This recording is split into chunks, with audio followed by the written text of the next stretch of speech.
আমাদের মনে একটা প্রশ্ন আসে যে আমরা কতগুলি রাগ শিখলে পরে হারমোনিয়ামে যে কোনো গান শুনেই তার স্বরলিপিটাকে তুলে ফেলতে পারবো বা বাজিয়ে ফেলতে পারবো। তাহলে আজকে আমরা জানবো যে সত্যি কতগুলি রাগ শিখলে পরে যে কোনো গান শুনেই আমরা তার সুরটা বুঝতে পারবো, এতখানি ভালোভাবে বুঝে যাব যে সেই গানটি শুনে তার সুরটি আমরা হারমোনিয়ামে একদম তুলে ফেলতে পারবো। তো এর জন্য আজকে আমরা আলোচনা করব দুটি রাগকে নিয়ে। তো এই দুটি রাগ আলোচনা করবার আগে জানবো যে এই যে কোনো গান যখন আমরা শুনি আর শোনার পরে হারমোনিয়ামে তুলি, তার পিছনে কি লজিক কাজ করে। যে গানটা আমরা যখন শুনছি, তার মানে আমরা কান দিয়ে গানটাকে শুনছি, আর তারপরে যে সুরটা আমরা শুনছি, মানে যে সাউন্ডটা আমরা শুনছি, সেই সাউন্ডটা কোন স্বরের ওপর দিয়ে যাচ্ছে, তো সেই স্বরটাকে খুঁজে বের করা। তো এর পেছনে দুটো লজিক কাজ করছে। একটা হলো ইয়ার ট্রেনিং আর আরেকটা হলো ভোকাল ট্রেনিং, যেটা আমরা ভয়েস ট্রেনিং বলে থাকি, ভোকাল ট্রেনিং। তাহলে ভোকাল ট্রেনিং আর ইয়ার ট্রেনিং, এই দুটো খুব পারফেক্ট হতে হবে। আর আপনাকে এই যে কোনো গান তোলবার জন্য 12টা স্বরের উপর আপনাকে দক্ষতা অর্জন করতে হবে। সেটা কেমনভাবে সম্ভব হবে? দুটি রাগের মাধ্যমে। অবশ্যই আমরা সেটা আজকে দেখব, জানবো। আর রাগ দুটিকে কেমনভাবে প্র্যাকটিস করলে পরে আপনি যে কোনো গানকে শুনে হারমোনিয়ামে বাজাতে পারবেন।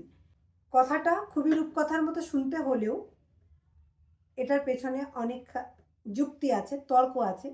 আমি সবসময় বলি, যে কোনো জিনিস যখন আমরা আলোচনা করি বা বোঝবার চেষ্টা করি, অবশ্যই তার পেছনে একটা যুক্তি বা তর্ক দিয়ে আমরা যদি সেই ব্যাপারটাকে বুঝে নিই, তাহলে কিন্তু আমাদের চলবার পথটা অনেকটা সহজ হয়ে যায়।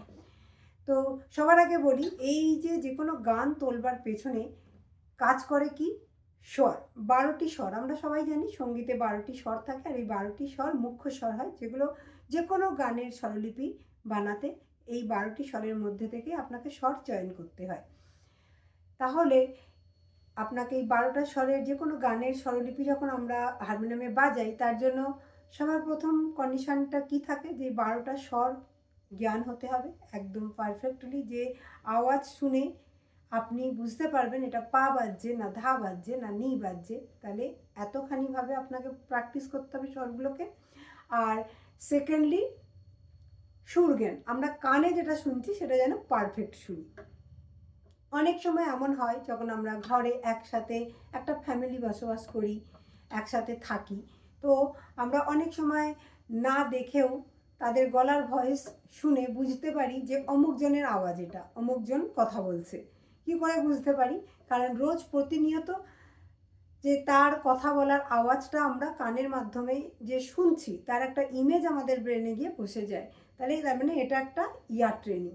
তেমন যখন গান স্বরগুলো আমরা প্র্যাকটিস করি, সেই স্বরগুলোকে এমনভাবে প্র্যাকটিস করতে হবে যাতে সেই স্বরের যে সাউন্ড, সেই সাউন্ডটা যেন আপনার কানের মধ্যে ভালোভাবে ঢোকে, যে তবেই আপনি আইডেন্টিফাই করতে পারবেন যে এইটা এই স্বরের আওয়াজ বা এই স্বরের সুর হলো এইটা, এটা রে রে সুর বা এটা কোমল ধায়ের সুর। এই যে স্পেসিফিক স্বরকে চেনা, এটা খুবই দরকার। তাহলে চলুন আজ আমরা আলোচনা করব ওই দুটি রাগ।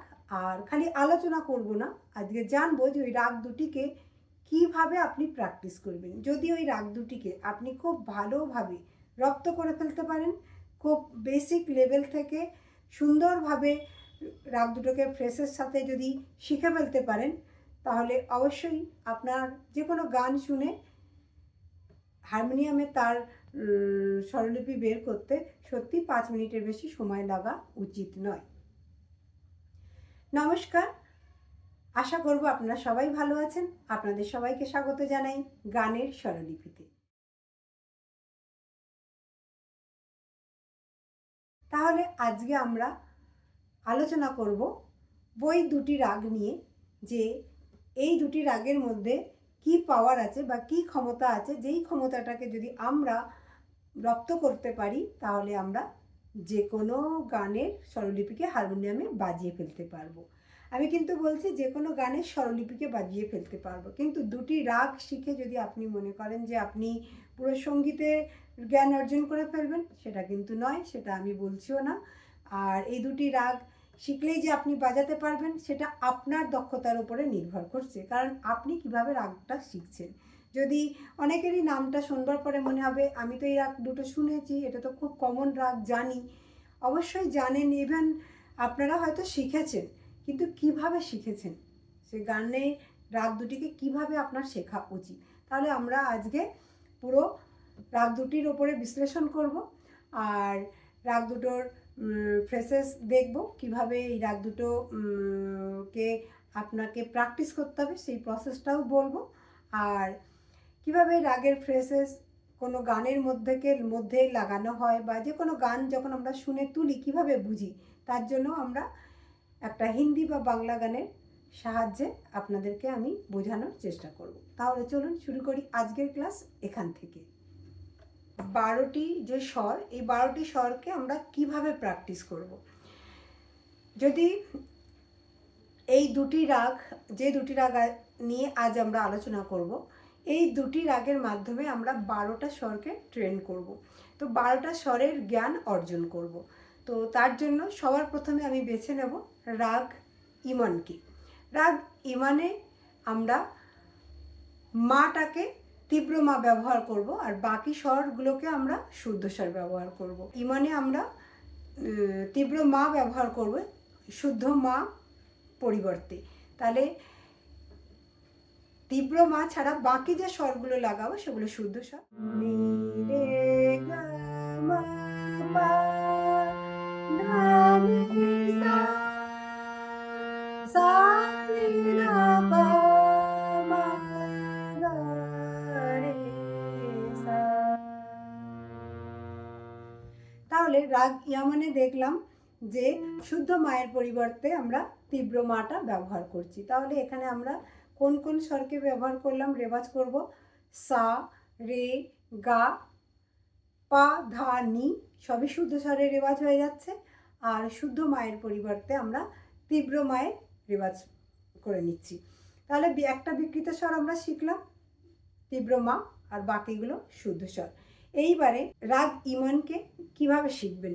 রাগ ইমনকে শেখবার জন্য যদি আপনি আরোহ অবরোহ আর বন্দিশ বা দুটো তান, দুটো আলাপ শিখলেন আর ভাবলেন যে রাগটা কমপ্লিট হয়ে গেল, সেটা কিন্তু ভুল হবে।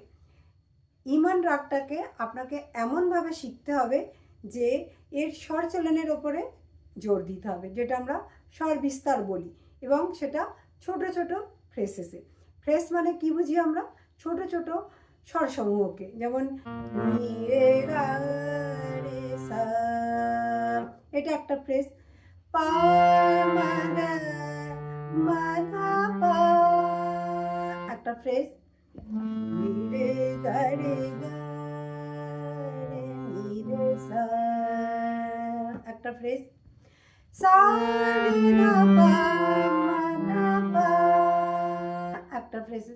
পা রে গা রে নি রে সা, একটা ফ্রেস। নি রে গা মা পা মা ধা পা, একটা সা নি না নি রে সা নি না পা মা গা রে নি রে সা, নি রে গা রে গা রে সা, সা নি রে গা রে গা রে সা, মা পা মা দা পা মা দা নি না পা মা দা নি না পা গা রে নি রে সা, সা নি দা নি রে গা রে গা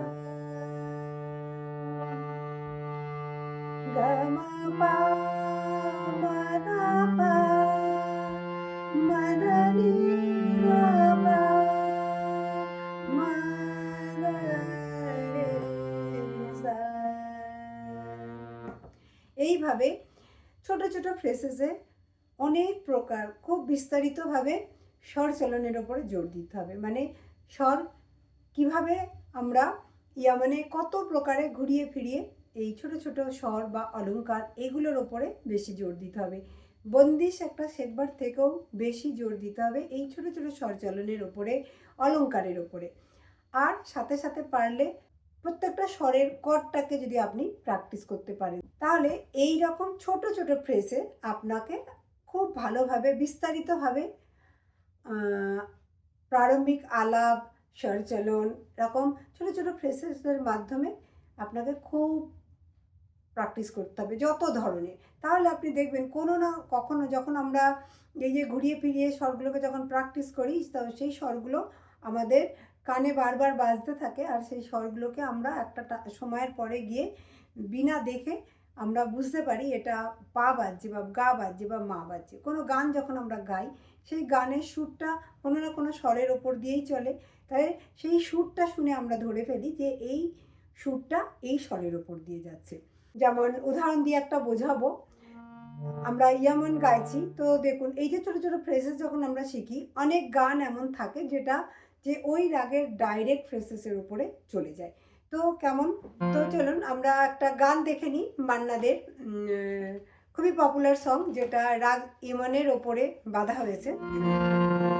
সুন্দরী দোহাই দোহাই মান করুণা, আজ বেসুখে কাছে থাকো না বলো না, সুন্দরী দোহাই দোহাই মান করুণা। তো এতে দেখুন স্বরগুলো কেমন ভাবে আসছে।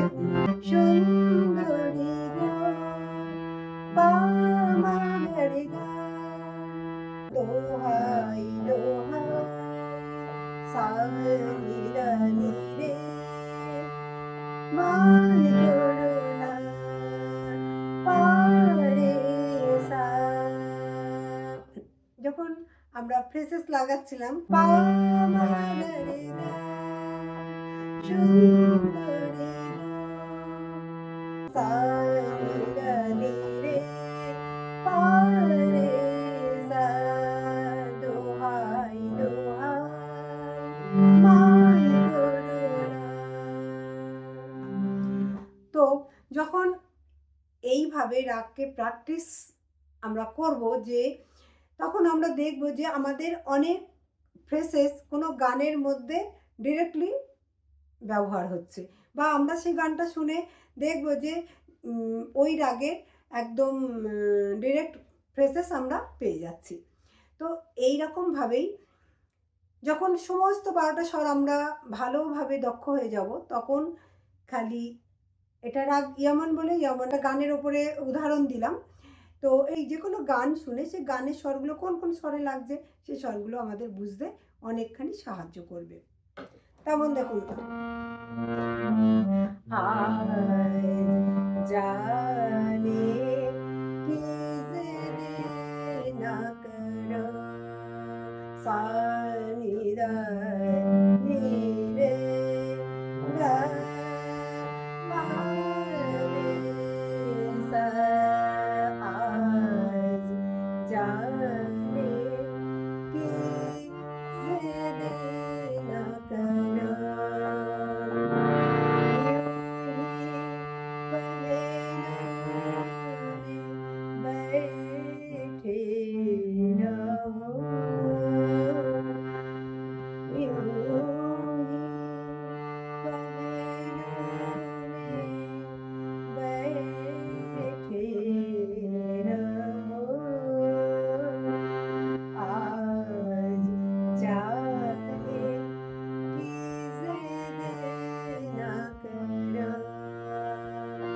এটাও খুব পরিচিত একটা গজল। যেটা কি রাগ ইমনের ওপরেই বাঁধা হয়েছে। এবারে আমরা যাব রাগ ভৈরবীতে। তাহলে আমরা রাগ ইমনে কি শিখলাম? সা, রে, গা, পা, ধা, নি, এই 6টা শুদ্ধ স্বর আর একটা বিকৃত স্বর মা। তো 12টা স্বরের মধ্যে আমরা এই 7টা স্বরকে খুব ভালোভাবে রপ্ত করতে পারি রাগ ইমন থেকে। এবারে আমরা যাব দ্বিতীয় রাগটি নেব, রাগ ভৈরবী। কেন রাগ ভৈরবী? কারণ রাগ ভৈরবীতে সব থেকে বেশি বিকৃত স্বর লাগে। রে, গা, ধা, নি, 4টে বিকৃত স্বর আমরা ওখানে পেয়ে যাব। তেমন শুদ্ধ মাকে আমরা ইউজ করব রাগ ভৈরবীতে। তাহলে রাগ ইমনের ক্ষেত্রে যখন আমরা শুদ্ধ মাটাকে ইউজ করতে পারিনি, সেই শুদ্ধ মাটা আমরা রাগ ভৈরবীতে পেয়ে যাচ্ছি। আর বাকি সমস্ত বিকৃত স্বর রে, গা, ধা, নি, মানে কোমল স্বরগুলোকেও আমরা রাগ ভৈরবীর মধ্যে পেয়ে যাচ্ছি। তাহলে আমরা যদি রাগ ভৈরবীকে ভালোভাবে প্র্যাকটিস করে ফেলতে পারি, তাহলে দেখুন রাগ ইমন আর রাগ ভৈরবী এই দুটো রাগের মধ্যে কিন্তু আমরা 12টা স্বরকে খুব ভালোভাবে প্র্যাকটিস করবার সুযোগ পাচ্ছি। তাহলে প্র্যাকটিস করতে গেলে কিভাবে করতে হবে আপনাদেরকে দেখালাম রাগ ইমনকে। এবারে চলুন দেখে নেব রাগ ভৈরবীতে। রাগ ভৈরবীরও একটু ফ্রেসেস আর সঞ্চালন আপনাদেরকে দেখাবো। আপনাদেরকে কিন্তু অনেক ভালোভাবে, অনেক বিস্তারিতভাবে এই দুটি রাগকে শিখতে হবে, তবেই কিন্তু আপনারা সক্ষম হতে পারবেন। তাহলে চলুন রাগ ভৈরবী আরোহ অবরোহ পকড়টা প্রথমে গিয়ে নেব। সা, রে, গা, মা, পা, ধা, নি, সা, সা, রে, গা, পা, মা, গা, রে, সা, সা, রে, গা, মা, পা, ধা, নি, সা, সা, রে, গা, পা, মা, গা, রে, সা, মা, গা, রে, সা, রে, সা, ধা, নি, সা, মা, গা, রে, সা, সা, রে, সা, ধা, নি, সা। তাহলে এটা হলো পকড়। এবারে আমরা স্বরচলন, মানে যেমনভাবে রাগ ইমনকে প্র্যাকটিস করলেন ঠিক সেইভাবে প্রথমে স্বর বিস্তার, প্রারম্ভিক আলাপ যেটাকে আমরা বলি, খুব ভালোভাবে আপনাদের প্র্যাকটিস করতে হবে। তারপরে ছোট ছোট ফ্রেসে, এবার ফ্রেসগুলো দেখে নিই। সা, রে, গা, মা, গা, রে, রে, সা, ধা, নি, রে, সা, ধা, নি, রে, সা, সা, রে, গা, মা, গা, পা, ধা, পা, গা, মা, গা, রে, সা, মা, গা, সা, রে, সা, ধা, নি, সা। এইরকম ছোট ছোট ভাবে পা, ধা, পা, গা, মা, ধা, পা, এটা একটা ছোট ফ্রেজ গেল। নি, ধা, পা, গা, রে, সা, ধা, পা, সা, রে, ধা, পা, গা, পা, মা, মা, পা, গা, মা, গা, রে, সা, পা, গা, মা,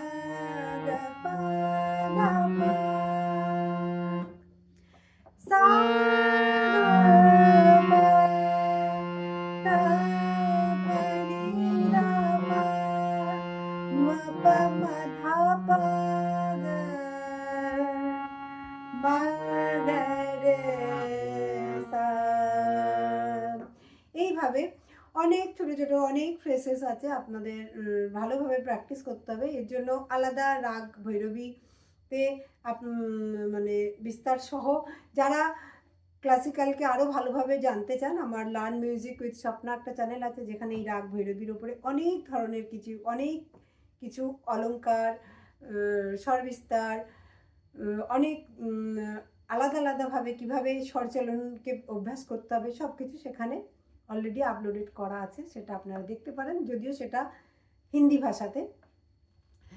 তাহলে ব্যাপারটাকে আমি বোঝাতে পারলাম যে যখনই আপনারা রাগ প্র্যাকটিস করবেন তখন সেই রাগটাকে কিভাবে আপনাদের প্র্যাকটিস করতে হবে। তবেই যে কোনো গানকে শুনে যখন আমরা হারমোনিয়ামে সেই গানটাকে বাজিয়ে ফেলি, তার জন্য আপনাকে যথেষ্টভাবে স্বর জ্ঞান আর সুর জ্ঞান এই দুটো বেসিক আপনার মধ্যে ডেভেলপ হওয়া দরকার।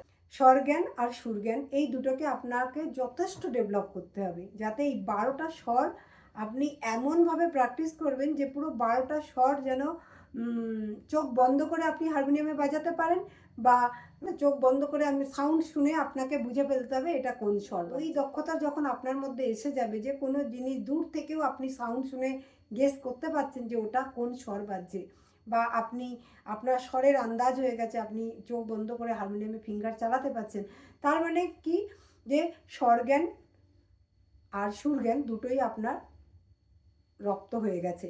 যখন এই দুটো জিনিসকে আপনি খুব ভালোভাবে রপ্ত করে ফেলতে পারবেন, তাহলে গান তোলাটা কোনো কঠিন ব্যাপার নয়। কিন্তু তার পেছনে যে অধ্যয়ন সেটা কিন্তু অনেক, তার জন্য আপনাকে ধৈর্য আর সময় এই দুটো সব সময় সঙ্গে নিয়ে চলতে হবে। আমি সবসময় বলি, যদি গানে রুচি রাখেন, গানে ইন্টারেস্টেড, গান শিখতে চান বা গান নিয়ে কেরিয়ার বানাতে চান, তাহলে সবার প্রথমে ধৈর্য আর সময় এই দুটোকে নিজের মধ্যে ডেভেলপ করতে হবে। ধৈর্য, পেশেন্স ডেভেলপ করতে হবে, আর আপনাকে সময় বের করতে হবে এই যন্ত্রটির সাথে সবসময় বন্ধুত্ব করবার জন্য অনেকটা সময় আপনাকে দিতে হবে, তবেই এই হারমোনিয়াম নামক যন্ত্রটি আপনার বন্ধু হয়ে উঠবে।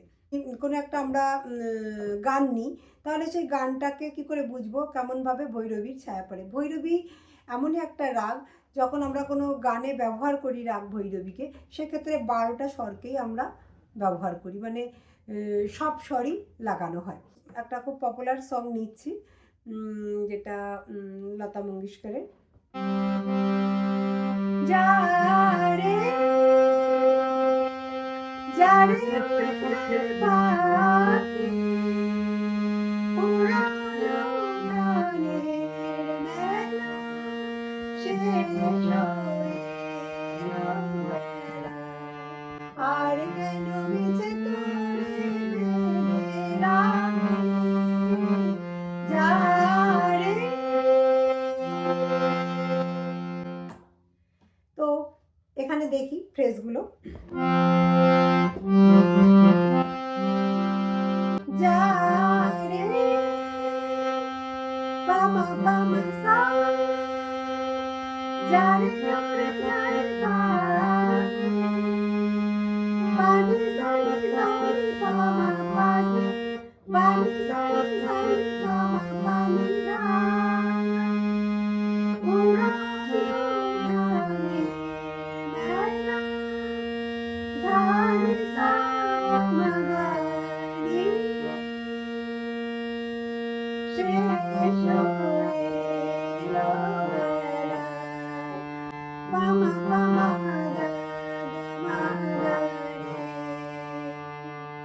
যখন আমরা রাগ ভৈরবীর ওপরে কখনো গান বানাই বা গান বাঁধি, তো সেক্ষেত্রে ভৈরবীর 12টা স্বরকেই ব্যবহার করা হয়। এই 12টা স্বর জ্ঞান আপনি অর্জন করে ফেলছেন, তখন কোনো গানকে হারমোনিয়ামে তুলে ফেলতে আপনাকে আর এতটুকু সময় নষ্ট করতে হবে না। আর যে কোনো গান তোলবার আর একটা প্রসেস, যেটা রাগটা রপ্ত হওয়ার পরেও যখন যে গানটাকে হারমোনিয়ামে ওঠাবেন ভাবছেন, হারমোনিয়ামে তোলবার নিজে থেকে চেষ্টা করবেন ভাবছেন, তো কমসে কম ওই গানটিকে সব সময় 10 থেকে 20 বার 30 বার গানটিকে শুনুন, বারবার শুনুন। বারবার শুনতে শুনতে ওই স্বরগুলো আমাদের মেমোরিতে আমাদের মাথার মধ্যে তার একটা ইমেজ বসে যায়। আর দেখবেন যে তখন ওই স্বরগুলো আপনার খুব চেনা লাগছে, কারণ যেহেতু ওই 12টা স্বরকে খুব ভালোভাবে আপনি প্র্যাকটিস করে রপ্ত করে ফেলেছেন, তখন ওই গানগুলো যখন বাজবে তো অটোমেটিক্যালি ওই গানের ওয়ার্ডের জায়গায় আপনার মুখ থেকে ওই স্বরগুলোই বেরিয়ে আসবে। তো এইভাবে যে কোনো গানকে যখন আমরা প্র্যাকটিস করি, তখন যেমন আপনি বন্দিশ প্র্যাকটিস করছেন, সবসময় যখনই বন্দিশ প্র্যাকটিস করবেন স্বরগমটাকে আগে ভালোভাবে প্র্যাকটিস করবেন। অনেক সময় আমি দেখেছি অনেক শিক্ষার্থীরা তারা কি করে, ডাইরেক্ট বন্দিশ গানটা তুলে ফেলার চেষ্টা করে। সবসময় স্বরগমটা দিয়ে যদি গানটা তুলবেন তাহলে অলওয়েজ কিছু না কিছু আমরা লার্নিং করি। যখনই স্বরগুলো আমরা বারবার প্র্যাকটিস করি, তো বারবার ওই স্বরগুলোর আমাদের মাথায় গিয়ে হ্যামার করতে থাকে, আমাদেরকে ভুলতে দেয় না, বারবার সেই স্বরগুলো আমাদের মাথার মধ্যে ঘুরতে থাকে। তাহলে আজকের ভিডিওটি হলো এই, যদি এই দুটি রাগকে আপনারা সত্যি ভালোভাবে রপ্ত করতে পারেন তাহলে যে কোনো গান শুনে আপনারা হারমোনিয়ামে অবশ্যই তুলে ফেলতে পারবেন। ভিডিওটি কেমন লাগলো তাহলে অবশ্যই জানাবেন। যদি এর পরিপ্রেক্ষিতে আপনাদের আর কোনো প্রশ্ন থাকে তাহলে অবশ্যই কমেন্ট বক্সে কমেন্ট করে জানাবেন। আর যদি ভিডিওটি ভালো লাগে তাহলে শেয়ার করতে পারেন। আর যদি এখনও সাবস্ক্রাইব না করে থাকেন তাহলে অবশ্যই আমার চ্যানেলটাকে সাবস্ক্রাইব করে রাখুন, তাহলে এই ধরনের অনেক ভিডিও যেগুলো আমি আপলোড করব তার নোটিফিকেশানগুলো আপনাদের কাছে সরাসরি পৌঁছে যাবে। তাহলে আজ এই পর্যন্ত, আজকে বিদায় নেব। আপনারা ভালো থাকুন, সুস্থ থাকুন। ধন্যবাদ।